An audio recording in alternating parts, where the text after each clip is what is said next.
Percy with an early run, he's onside this time! It's 1-1!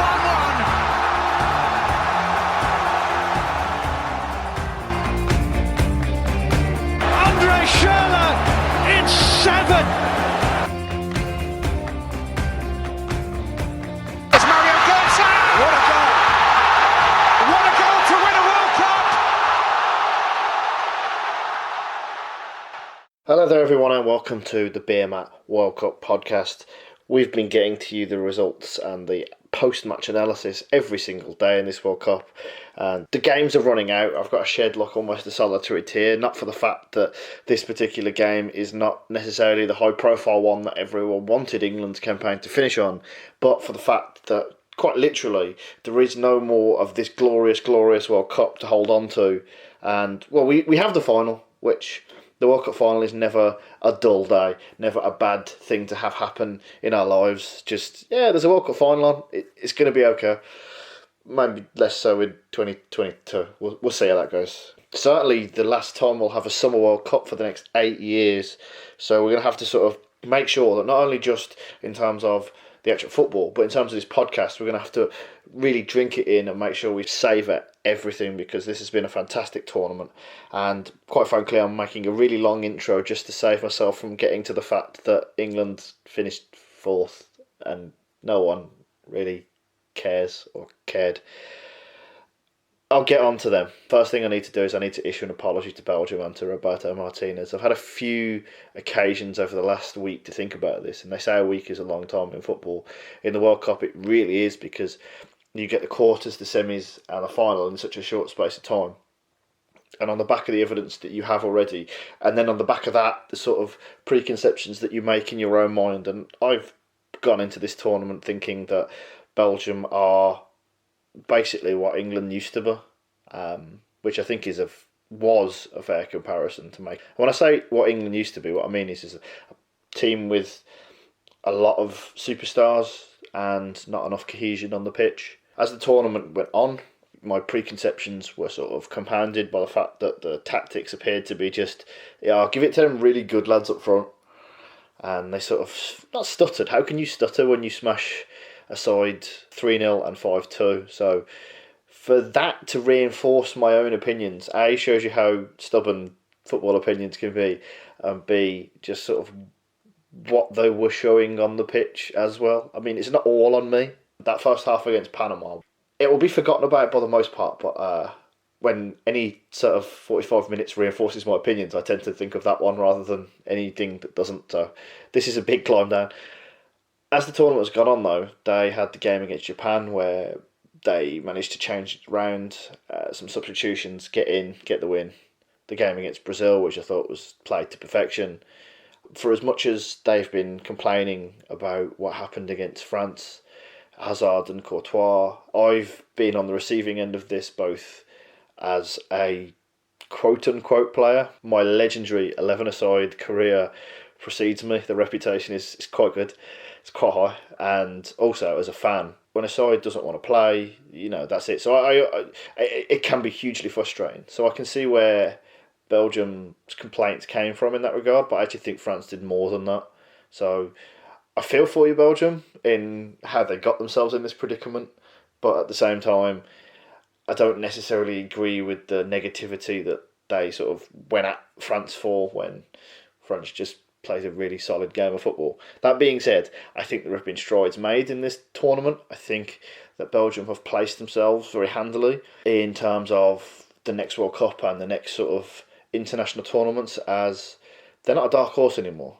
They should officially count as one of the favourites. This shouldn't be a surprise to anyone. This shouldn't be, oh my God, Belgium are doing good. Like, we're officially putting that to bed now. Like, the dark horse is asleep. The stable has closed. It's not happening. I'm not saying we put the horse down. That would be cruelty to metaphorical animals, but still. And the thing that strikes me is that for as much as the optimism and the credibility with which England do come out of this tournament, the idea that they played Belgium in the group stages, the idea that they played them again today in a game that I'm very loosely going to talk about, to be honest with you, because this is more about these two sides rather than this game. But you think to yourself, oh, could this be a new sort of international football rivalry, England and Belgium, in terms of like they're going to find themselves in each other's way? And yes, they may find themselves in each other's way quite a few times because obviously they'll come up against each other in Euros. This Nations League, whatever, they may crop up against each other in that. And, you know, all it takes, realistically speaking, is a few jam-packed occasions where you're playing each other to make it seem like a rivalry. But I think Belgium are, and I said before the tournament that they weren't. You can see today that they are far too good. And to say that in a game where there was nothing on it is hilarious, because how do you draw those kind of conclusions from this kind of game? And realistically speaking, it's not come from this kind of game. What it comes from is you watch England throughout the tournament and you see the midfield specifically, and if there's one area that's been lacking throughout this whole process, it's creativity and open play. We really struggled. I think we're second worst out of everyone in terms of shots on target. And also, as well, on the other end, I'm not entirely sure that when you off the evidence of today, there's enough holding capabilities, because Belgium were able to get at them at will. And when you watch Belgium counter-attack and you go, hang on, shouldn't England at least try a bit of that? Just sample a bit of that counter-attacking flavour. And you realise the gap. And I know like there isn't necessarily, there's an element of reserves about it, and there's also an element of no one's really that bothered about it. So, like I say, to the idea of drawing conclusions from this game is a bit much.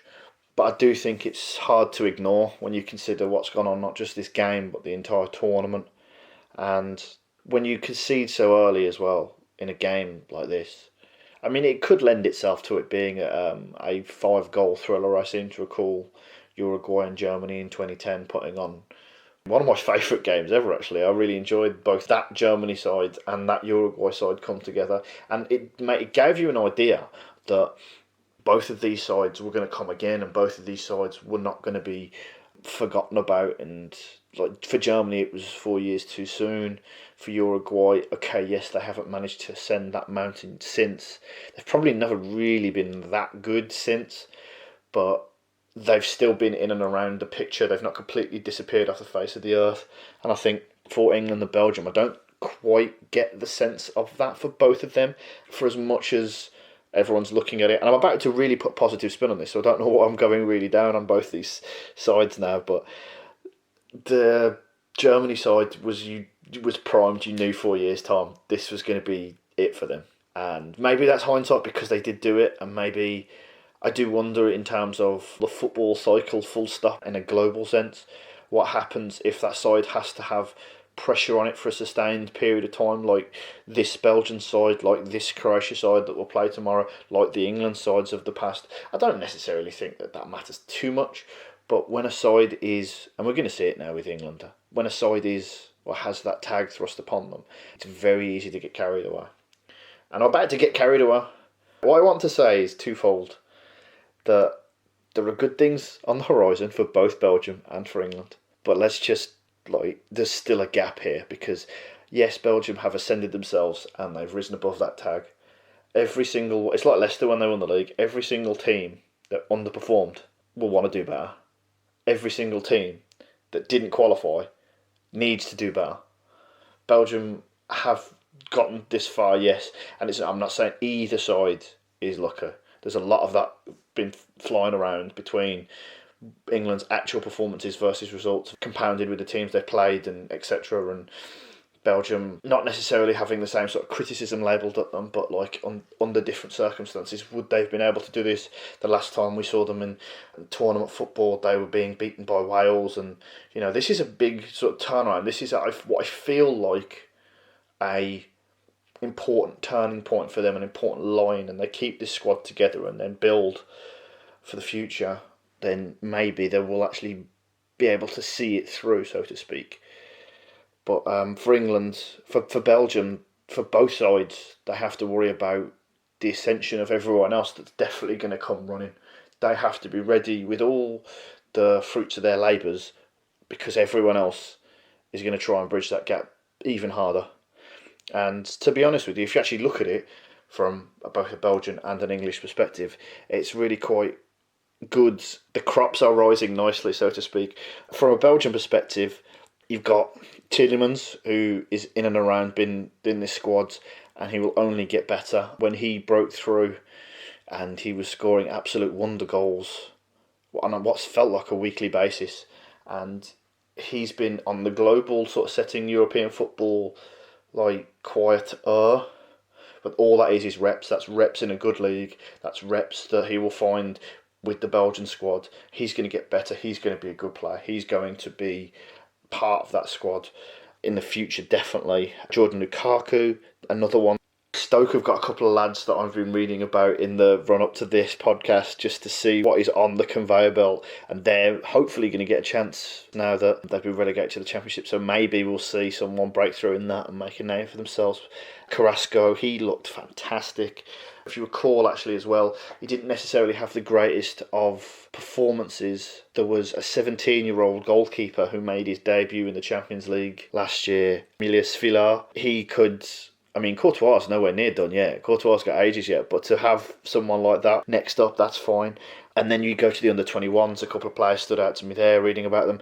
Schreugers, he's played for Club Brugge, 150 games at the age of 21. He's just about to turn 22. But when you've got that experience in terms of club football, you've played that many games already, that shows you that you've got the potential, and maybe he makes the leap forward as well. And Isaac Mbenza as well. I believe he's played for Montpellier. And that's not Mpenza from back in the day. That's Mbenza. Belgium have moved on, definitely. They've moved not even a letter forward. It's several letters back. But in terms of ability, hopefully many abilities forward. Mpenza was good, man. I don't even know why. That sounds like I'm slagging him off. I'm not. I really loved Mpenza. And then on the English side, there are more familiar names to us, like Sancho, Borussia Dortmund. He's obviously coming into the foray, if not in 2020, in 2022 in Qatar. Phil Foden as well, we're waiting through to see how big of an impact he can make in Manchester City. At international level, won't be far behind that. Sessegnon as well at Fulham. Obviously, they've just been promoted. We'll see what he can do in the Premier League, but there's a lot of hype around that. James Maddison as well. Used to be at Norwich, he just moved to Leicester. He looks a good prospect. Ademola Lookman as well for Everton. He might get a look in. I see what I did there. I'll stop. Then you've got a few lads who are actually in the squad that are... I mean, the whole squad is pretty young, but you've got Trent Alexander-Arnold, Ruben Loftus-Cheek. We're quite big on the youth and the double-barrel soccer names. We do like that. But basically what I'm saying is that I am grateful for everything England have done in this tournament in terms of giving me a summer that I'll never forget. Being able to watch this football tournament, not just the England games, has been truly amazing. And also being able to get caught up in this wave of optimism and hope. I'm going to draw the line at any sort of jingoistic England, because that's edging towards the darkness of international footballing matters, as it were. But for so long, the England national team were an embarrassment and a disgrace. And yeah, do you know what? If you look at the actual performances, they're not as good as we thought. Gareth Southgate himself said after the game it's probably one step too far. But, if you're only going to look at the cold hardness of reality of, semi-finals, didn't do it, had a glorious chance, that's your lot, and that's all you're going to focus on, then you're probably going to be angry, because you're going to spend the next 40 years going, we could have won it in 2018, could have beaten Croatia, probably would have lost to France, but you could have done it. I choose not to be upset or mourn the loss of something that is a hypothetical, because who knows what happens in football. Maybe England play France and Brazil cash in Money in the Bank, who knows. But I choose to be open, which, funny enough, England's defence were today. Jordan Pickford was busy, let's keep it at that. I'm not going to weigh this team down with expectation, because we did that for 20 years and that didn't work. And then we decided we were shit for 10 years and that didn't work. Who knows what works? Who knows if anything will ever work for England again? What I do know is that it's so much better and it's so much easier and it's so much more heartwarming to just believe, because if you're trying to support a team and you don't believe, then what's the point? This has been the Beermat World Cup podcast. This has been England signing off. This has been potentially a game in which two sides will look back upon in 4 years' time, 2 years' time, and go, do you know what? It was the absolute pain of not quite getting there that set us on the right foot. Either way, we all move forward.